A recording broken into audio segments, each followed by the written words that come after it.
So welcome back for your Twin Flame Toolkit. Those of you who are new, a very warm welcome. Those of you who are coming over from Yilda's Readings, welcome. If you do wish to look at the other channel, I have two.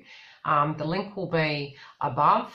Over there I do cover general readings as well as love paths, and I do go live on both channels. This is very new. Although the Twin Flame journey I had been covering at Yilda's Readings, I'm now covering it here at Twin Flame Alchemist Union. So if you are wanting a booking, the link is directly below. Hopefully these videos will become a permanent kind of fixture in it, depending on how organised I can be, running both channels and doing bookings. But if, again, you do wish to join us during the month, I'll come to you live with any psychic downloads I have connected to the Twin Flame path, and I'll be present on both channels live. Okay, so what is coming through for you guys is to very much look at your North Node. Now, research into it a little bit. Obviously, you can find videos on YouTube. When I do have time, I will do the videos on this channel so we can understand what they are and how they directly relate to us. But do go ahead and try and locate your North Node in your astrology. What you find is on the Twin Flame path and your soul path, really, is that your shadow aspect, which is your South Node, ends up being what you come into this lifetime with. What you end up moving towards is your North Node. So incorporating that aspect and those traits into your life can help balance you in turning into the person that at a higher vibration you are to be. Also working with the energy of Saturn, the Moon and the Sun. So Saturn, what the truth is and what it's been showing you through transits, and, you know, hearing it, dealing with it when it's going direct, and then when it's going retrograde, meditating upon how you're directly applying that energy and then implementing it again and, you know, changing things up. It can cause tower moments when we're in our ego and we're hoping that we can sweep situations under the carpet. But again, if you do work with that frequency, it can actually benefit you. And it's for our higher good regardless. The moon energy, which is feminine frequency, there's the darker realm of it and the higher realm, the lighter realm. When you look at it, you know, in our egoic state, we can look at things and we can say, hey, we directly don't have the clarity. So in that frequency, it can be not being tuned into the matrix of our intuition, not actually getting the downloads because we're not giving ourselves enough time. We're not having that half an hour a day of downtime to actually receive the downloads. So energetically, we can be in the darker realm of it, feeling very fearful and uncertain about what's going on. In the higher realm of it, we have the direct consciousness of trusting in the process and feeling our intuition and trusting in the intuition. Now, when we have betrayals and times where in our life we have to move away from really trusting in that intuition, it's when we can become disconnected. Regaining the trust in those situations it takes time to rebuild back up again. So working on that to move towards individuals where you can regain that trust and tap into your senses and work at that frequency is quite helpful. Now, in the sun energy, it's the masculine polarities and, you know, egoic state, father figures. The moon is like feminine figures, mother figures, creativity, the birth of new, the release of old. So you work with the moon energies on both, you know, the manifestation, the co-creation, and the release and, you know, the cycles, so to speak. The same with the ego with the sun, you know, the clarity in the darker realms operating from ego and coming from a pain body experience where it can be quite egoistic and manipulative.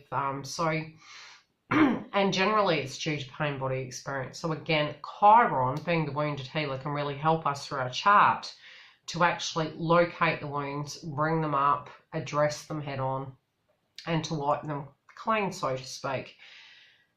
On January the 1st, we're moving into the moon in Capricorn. Now, it is going to be a partial solar eclipse. Again, during that time, you can feel a bit disorientated.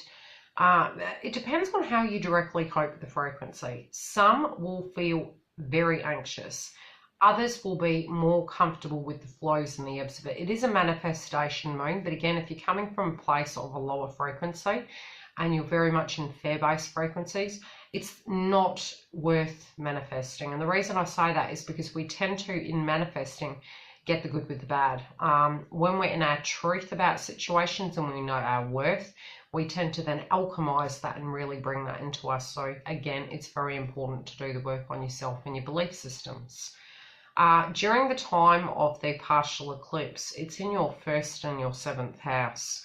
So that's really going to be covering your belief systems, your means, your abilities to create your finances and your expression, and really doing a lot of reflection work on yourself. It's also connected to the 7th house, which is partners, spouse, and people really perhaps in the past who you might have had connections with that might have been using you, or it was a mutual kind of situation going on that you were partaking in because it was serving a purpose at the time. So that can be coming up to highlight. It is root chakra and third eye chakra, so it's connected to families. It might have been really assessing that and looking at it and changing some things coming up around that time. But very separately, anything that's coming up that you're fine-tuning, reflecting upon, or wanting to manifest at that time. During the partial solar eclipse, what can come in is communication. Also, what can happen is anything that you're trying to push forward and manifest, it can take up to 6 months. But the power is behind you in the manifestation sense if you do wish to manifest. Now, on the 21st, the moon is moving into Leo. It is a blood moon energy, as well as a total lunar eclipse on the 21st. 21st to the 24th, I believe. Now, again, you've got the 1st house and the 2nd house, which is, again, your resources, land, finances, your stability, third eye, root chakra, as well as yourself. So really looking at what's correct for you. And again, communication out of the blue on your side, twin side, however that goes. It can denote endings of chapters, changes, shake-ups. Let the dust settle. Like, don't get too triggered to a point, especially we're in fair-based frequencies, which is the 4D. We can get to a point where we think it's all doomsday prepper. Let it settle. The information, it can be hidden information coming to light. It can also be delayed information that can come over between 4 to 8 weeks. So have patience with that, especially if you're waiting for jobs or you're dealing with situations.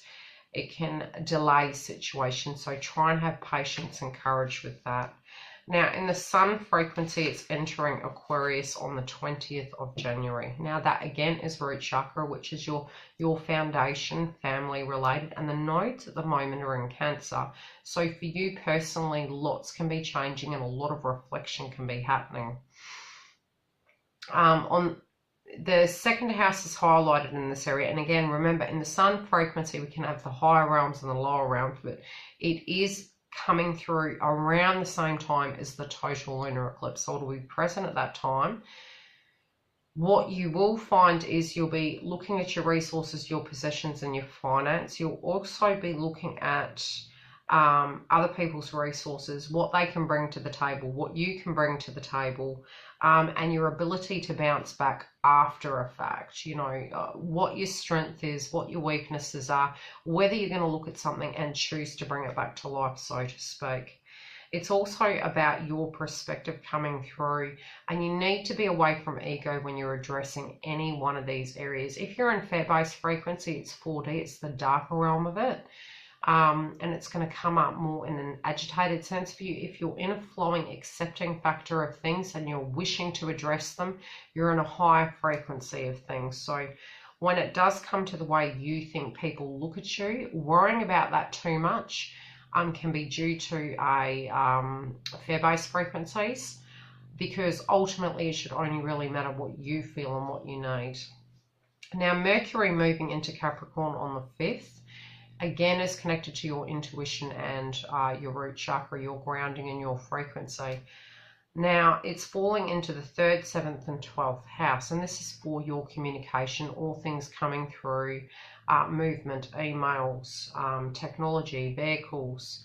Now, It's highlighting in your communication house directly connected to cash as well as the 7th house, which is partners, spouse, again, open enemies, depending upon, it could be past tense people you've dealt with in a karmic sense, as well as mutual situations of a give and take in contracts, so to speak. Also, with the 12th position, it can be directly connected to a karmic and or karma, because the 12th house is connected to 2 realms. Now, it can be in a sense, how do you put it, where you're addressing something that transpired at a lower frequency. This can be connected to you intuitively connected to the matrix, psychically speaking, especially with communication, getting psychic downloads. At a lower frequency, you might be intuitively understanding that you're going to get communication, or you're choosing to. At the other end of it, you're meditating upon something that transpired at a lower frequency. It can be aspects of, any previous things, all current things, being affairs, karma, mental imprisonment, physical imprisonment, because it's the 12th house. Mercury moving through in the 24th, which is very close to, again, the total lunar eclipse. So it's like both sides of Mercury on both sides of the moon phases. This is for your 3rd house, and your 3rd house again governs your communication and short journeys. The 8th house directly connects to other people's resources, legacies, death, and regenerative abilities. So being able to bring something back to life if you're choosing to.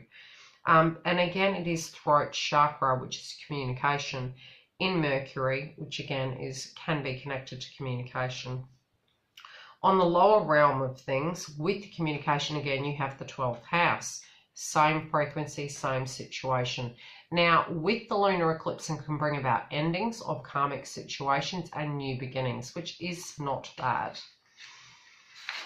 It's really setting the frequency to be a complete new frequency. Now, as I mentioned, Saturn, it's in the house of Capricorn.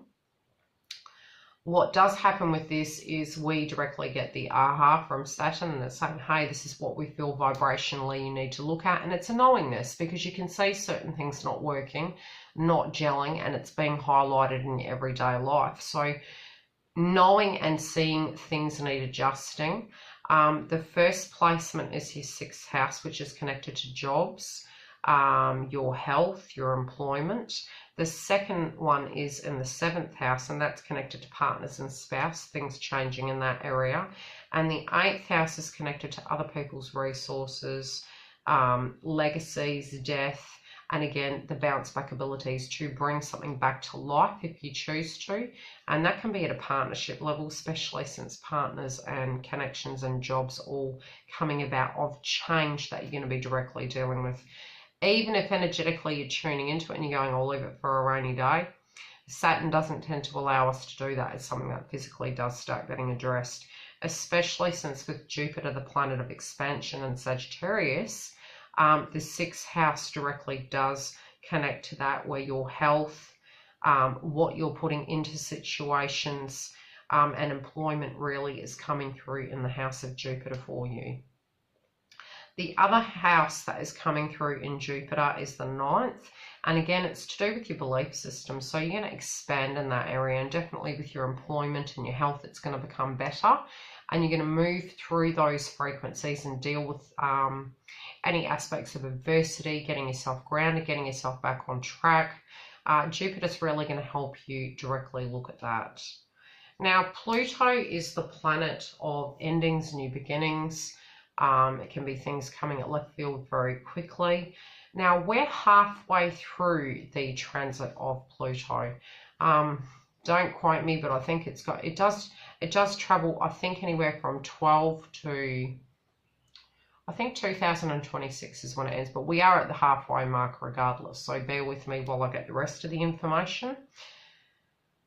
It falls in your 5th house. Now, this is connected to children, personal creativity, which can be your work and the way you express yourself, the way you be yourself, and your romantic sector. So what you thought was going to be, something's going to come at left field. It can even be an epiphany from you, or, hey, I'm going to deal with this right here, right now, really coming through in your energy. Now, so romance directly, spouses, partners, other frequencies that perhaps we're in a codependent frequency, as well as the way people are perceiving you and looking at you. And it can be co-parenting with people and dealing with those 3D issues. Something's coming at left field and changing in that domain. Now, your illusions and disillusions through Neptune and Pisces is falling in your 9th house, and it's your belief systems are going to take a sudden shift. What were you believing in that was a complete mirage? Now seeing the reality of the situation, especially with Saturn, going, hey, let's get down to reality. What is Saturn asking us to deal with? What wounds are there? Where do we need to grow beyond? Now, Uranus and Taurus, this is an interesting placement in a sense that Taurus, any frequencies of Taurus is really, you know, let's keep things grounded, let's keep things the way they are, let's say, just temporarily. The 8th house comes up for you, which again is connected to other people's resources, you know, what people can put in, who you can work with, who you can't, what you can use to get the help you need, what you can use to better your direct 3D situation. What you want to stand for, endings of a situation and new beginnings in a situation, what you're going to do in relation to that, what's going to come through. Now, it is to do with everything and nothing. It's a spiritual belief system, but it's the reality of something in this interconnection somehow. And the 11th house is coming through, and that directly connects to your associates, your social value, your friends, and your aspirations. So all those things spiritually are going to get you to advance. Even if it doesn't feel comfortable, it's going to really pivot you forward. But it can be a place where you may feel slightly uncomfortable through the transition of that. Mars is in Aries of the 1st of January, moving direct the entire month. Now, try and get as much as you can get done, but keep grounded. Try and create a basic routine, because this year is going to be really interesting with the placements of the planets. It can make you sort of flighty to a point. You can start one task, become forgetful, get inspired again, start another task, and then nothing gets done. By having a routine, even if it's a very set, basic, grounded routine, it's going to help you keep grounded. Also, try and spend half an hour a day to do a little bit of thought for yourself where there's no white noise and you can hear your own feelings and vibrations, you know, tuning into your twin, tuning into your own energy of what you're needing. Now, Mars in Aries, the planet of war, has throat chakra and root chakra connected. So this placement is your 5th house, again, connected to children, your personal services. Hold up. Children, personal creativity, and romance. So again, it can be you're very direct in this area. You're fighting for things. You're trying to get things back on track in those areas, what you feel you're wanting. Trying to keep the balance and being very firm. So Mars can be coming across as, look, no more BS.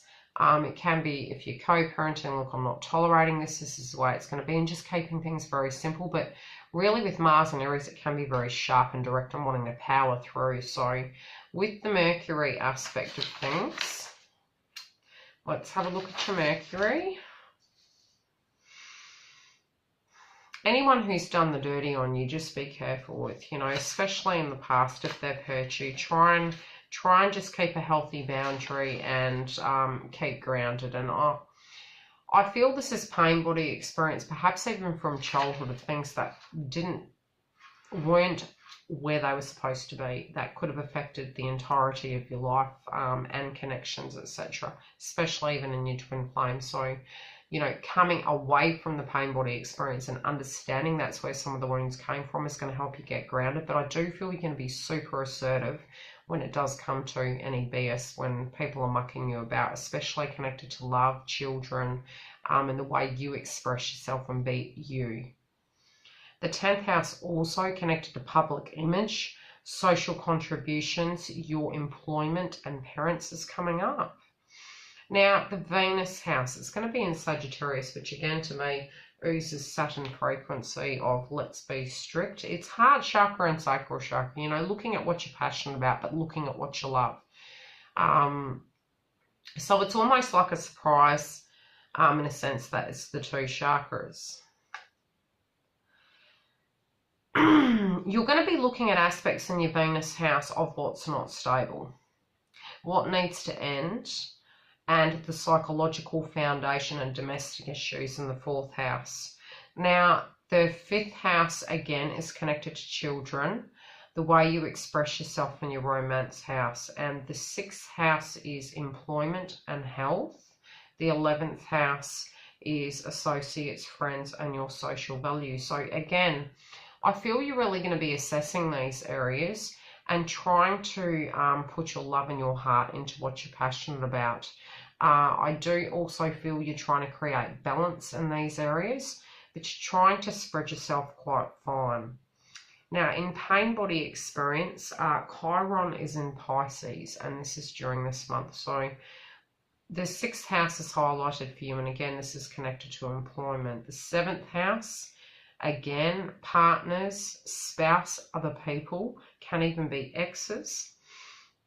The 8th house, other people's resources, legacies, death, and, you know, how you can bring something back to life if you choose to in a romantic sense.